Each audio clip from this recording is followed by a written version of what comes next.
Navigating life with my in-laws has become quite a challenge. They seem intent on moving into our newly acquired home and expecting me to cater to their every need.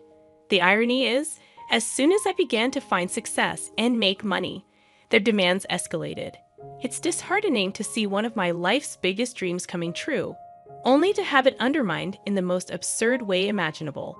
Welcome to the chaos that is my life, courtesy of my dear in-laws. My wife, Jackie, and I have enjoyed 2 happy years of marriage. I work for a video game company, and she's a college professor, and we've excelled in our respective careers. Since our early days together, we've demonstrated a shared commitment to building a future together. Call us fanciful or fast-paced, but our relationship has always been grounded in a shared vision. Our journey began with hypothetical talks about the future, which eventually materialized into a wedding and now a home of our own. The missing piece of our life plan involved securing a house, a crucial step before moving on to the next chapters, like pets and babies. We started in a modest rental, saving diligently to achieve our dream of owning a home in an ideal suburb. The prospect of having a space to call our own filled us with excitement. We took on extra jobs to make financial progress, which unfortunately led to less time together and strained our relationship. Despite the challenges, we persevered, scraped together the down payment, and secured a fantastic deal on a 4-bedroom house with a backyard, spacious kitchen, and 3 bathrooms.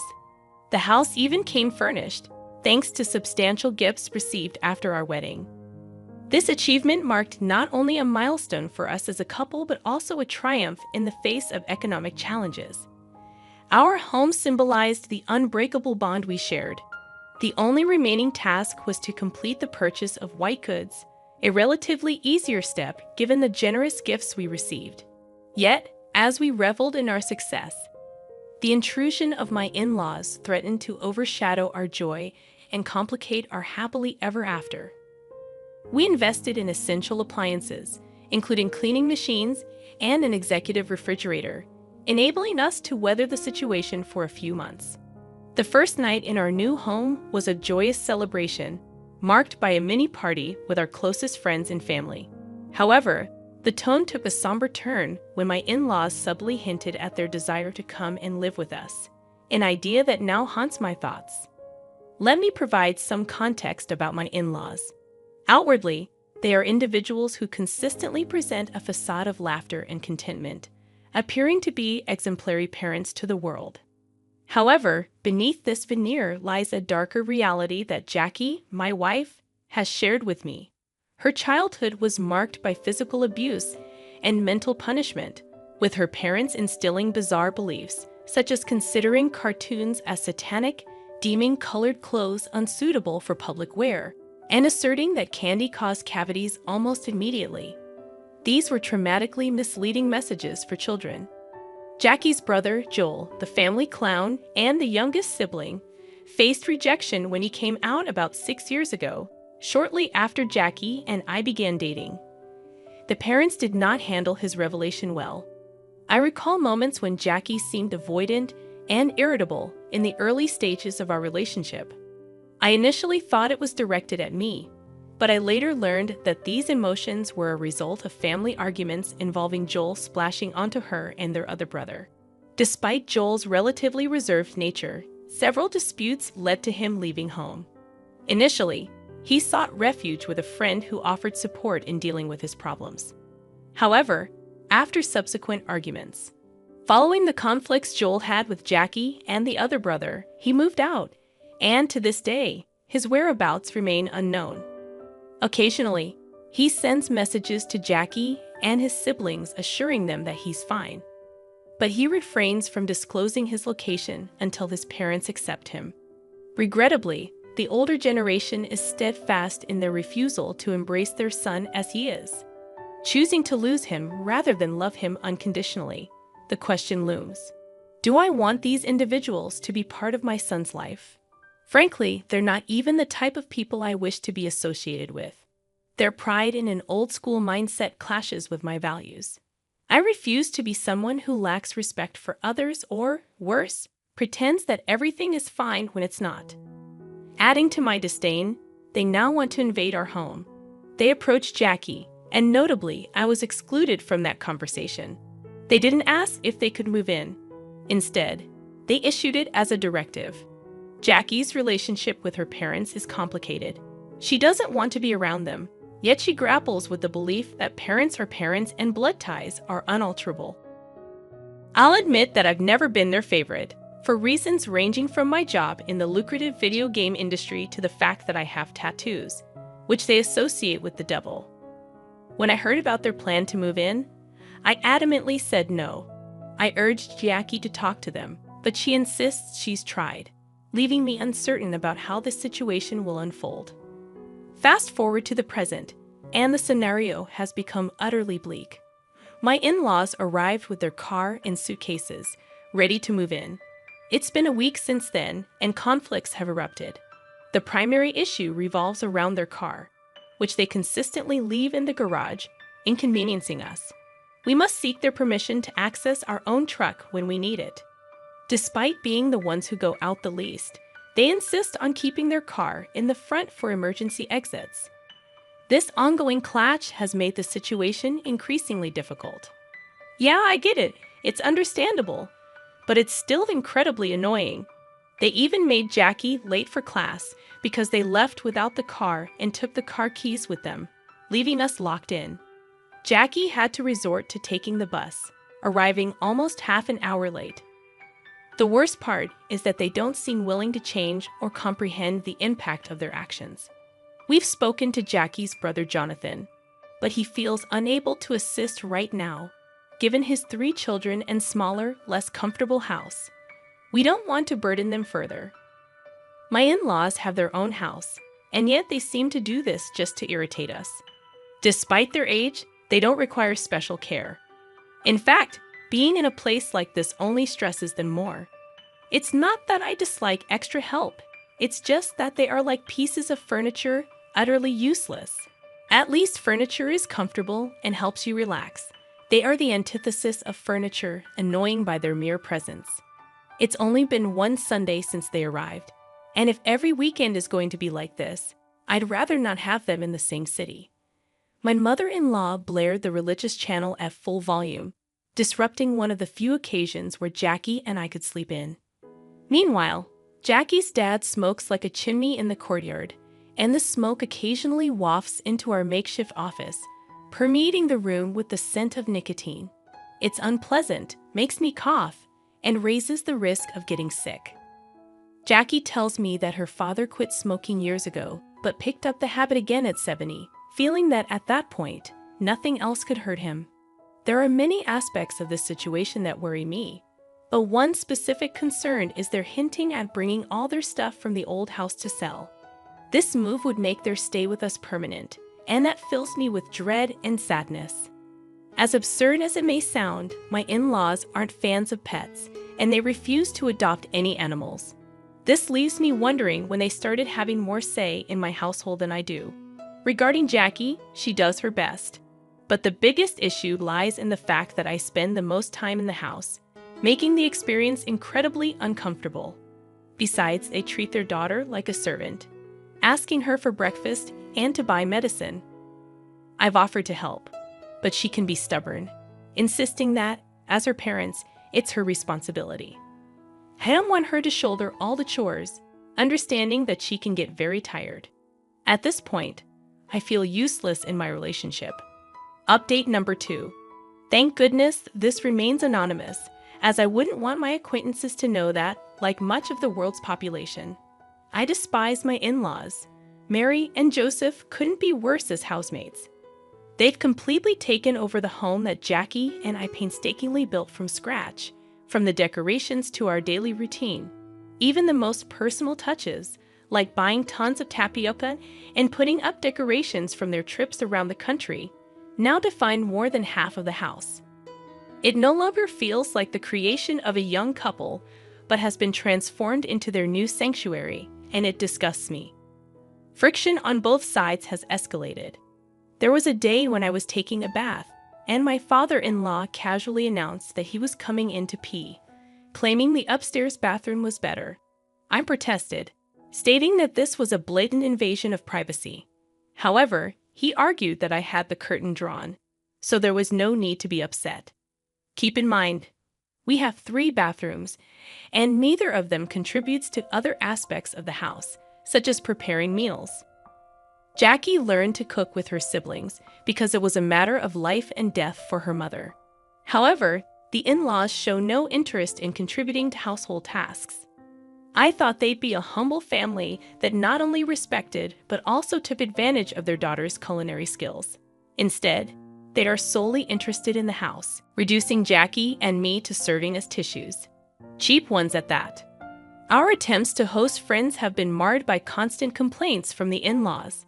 They text us incessantly from their room, complaining about everything from the music volume to our alcohol consumption.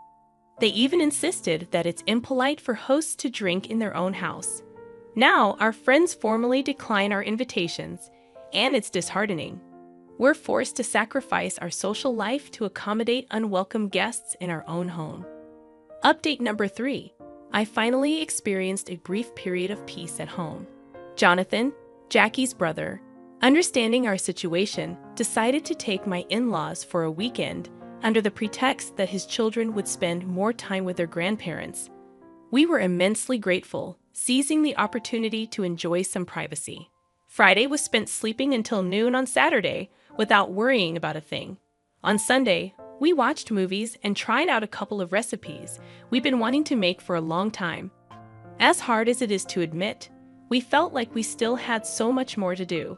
Consequently, Jackie and I discussed the difficult decision of asking my in-laws to find their own place, as painful as it may be. I assured her that I would stand by her side during the conversation, aiming to remain strong. We decided to discuss our concerns with her parents upon their return. That Monday evening, after returning from work, we broached the topic with them. However, initiating a conversation about not wanting an older couple to live with you is inherently awkward. The challenge lay in figuring out how to express our desire for them to have their own space without offending them. Inevitably, the discussion turned to the 2 options we saw: placing them in a nursing home or keeping them with us. Financial considerations were set aside as we genuinely believed a nursing home would offer the best care and comfort for everyone involved. Unfortunately, they did not share our perspective. The mere proposal offended them deeply. Despite offering to assist with expenses, they began raising their voices, insisting they were not feeble old people and that we needn't go to such lengths for them. Feeling the tension rise, Jackie spoke up, stating, "To be honest, it's become somewhat complicated for us to keep the 2 of you in the house, not so much economically, but in terms of living together because we want and need to have our own space as a couple." Their reaction was loud and defensive. Unable to tolerate their shouting, I interjected, stating that we never wanted them in the house in the first place. They invited themselves. This struck a nerve, as they felt we saw them as useless burdens. In response, they scolded us, portraying themselves as victims. My father-in-law, refusing to yield, asserted that nobody would force him out of his own house. The situation escalated when he turned violent, threatening me due to our age difference. While I am not a violent person, the confrontation brought out the worst in me. Jackie intervened, calming us down and suggesting we discuss the matter in the morning. By then, I had reached my breaking point. I firmly asserted that there was no way they would stay at my place. The night concluded with them retreating to their room, upset, mirroring our own feelings. Strangely, it became a night of peace in the house, with both parties silently stewing in their thoughts. I even dreamt of evicting them on the spot, as crude as it may sound. I'm struggling to find an immediate solution to this ongoing conflict, but Jackie and I are in constant communication, brainstorming potential resolutions. Update number 4. I sense that some readers might be anticipating a more intense turn in the story. And unfortunately, it did take a somber turn. Jackie had a significant argument with her parents, details of which she chose not to share with me. I was left in limbo for a couple of days. About a week ago, when their conversation concluded, I found Jackie crying as she packed a small bag. apologizing and explaining that she'd stay at Jonathan's for a few days. Just like that, my life vanished from our home to her brother's, leaving me alone with my in-laws for 2 whole days.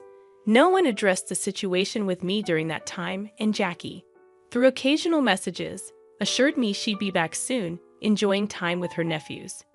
I tried to stay home as little as possible during this period, allowing ample time for reflection on what our next course of action should be. Despite my efforts, no clear plan emerged. When Jackie returned, she presented the final details of her master plan to rid ourselves of her parents. I won't delve into the specifics for now, but I'll emphasize that when someone messes with your spouse, even if they're her parents, forgiveness may not be on the table. Update number 5. It's been 3 long months since the last update, and the situation has left Jackie and me on edge. We've exhausted all avenues to evict her parents, even exploring legal means, but the protective laws for older individuals seem to work against us. In an almost absurd twist, they attempted to take over the house, revealing documents that implied Jackie's consent, though she signed without understanding. We chose to remain silent at the time, but now, we've decided to show them no mercy. We've organized a plan to sell the house without informing them. It's painful that we can't even make it our own home, but it seems we may have to follow in the footsteps of Jackie's younger brother, Joel, and simply disappear from their lives. In our pursuit of happiness and peace, the realization struck that having my in-laws hovering over us, whispering negativity, was not conducive to a good life for anyone. So we've decided to offer our house to work colleagues of a friend, people we're not particularly close to. My friend will play a pivotal role in recommending the house for sale at a good price. You might wonder about the whereabouts of my in-laws in this equation. Well, they'll be on vacation with my father-in-law's younger sibling for 2 weeks. During this time, we plan to finalize arrangements, take our belongings, and leave the house under Jonathan's care. He's been helping us and assured us that his parents still have their old residence to return to. Jonathan is not afraid to confront them when they move back, especially since his family lacks the space to support them, even if they wanted to. We'll be making them move during this period, organizing everything to remain anonymous long enough to slip away unnoticed. It may seem a bit crazy, but we're serious about regaining our own space without unwanted intruders. Update number 6. We're still at the party, and if my excitement is palpable, it's because we all are. I'll cut to the chase as I sense your anticipation. We did go through with the change, finalizing the sale, leaving the place, and what transpired afterward is worthy of a television series. In chronological order, we sold the house, stayed with Jonathan's family for a couple of days to complete the move, and secured an apartment in the city center. While smaller than our previous home, we had surplus funds that found their way into a savings account. Then came the waiting, a mere 2 or 3 days that felt like the longest of our lives. A little less than a week later, we started receiving messages from Jonathan detailing the aftermath. We owe our lives to him because he almost masterfully covered up our tracks. Upon their return, my in-laws found the house inhabited by strangers, adorned with new decor, and none of their old belongings. The family that was now in residence returned to find a pair of older individuals complaining and yelling about why they were in their house. Instead of being bewildered, the family's reaction infuriated my in-laws. So, without hesitation, they dialed the police. While I wasn't privy to all the details, I knew it was a bitter situation. The elderly couple ended up spending a couple of nights at the police station as authorities tried to untangle the mess. What intrigued and somewhat troubled me was the conspicuous absence of our involvement in the elders' saga.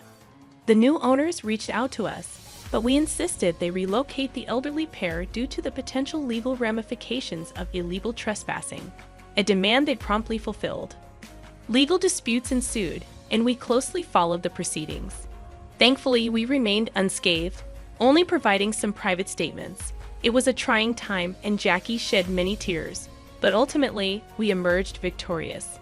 The elderly couple, facing the possibility of trespassing charges, incurred a substantial fine and were mandated to return to their own home.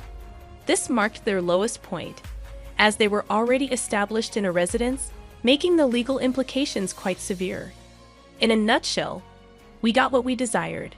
The elders paid the fine, tails between their legs, and we returned home.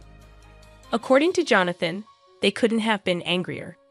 Oddly enough, a couple of positive outcomes emerged from this ordeal. First and foremost, we reconnected with Jackie's brother Joel, who, upon learning about his parents' actions, decided to rejoin us. We invited him home, and he accepted. Future updates will delve into his stories from the past few years. Plans for a family dinner are in the works, sans the older folks. We're eager to capture moments with pictures, knowing that the parents lack social networks to stalk us. Here's a little secret. After the dinner, we plan to reveal another joyful development. Jackie's pregnant, and I'm going to be a dad. It's an exciting time for us, financially supported by what we saved at the apartment. Though not guaranteed, Joel expressed a willingness to assist with the baby's care. We're thrilled, as we were on the brink of thinking it might not happen. Despite the potential awkwardness when the baby asks for grandparents, we're embracing the start of a new and promising chapter for our growing family. Reflecting on the comments, some argued that our actions were overboard, advocating for a straightforward confrontation. While I understand those sentiments, the unique plan we executed unfolded successfully, leading to positive outcomes in our lives. Feel free to share your thoughts in the comments section below. I appreciate your engagement and hope you all have a fantastic day. Stay kind.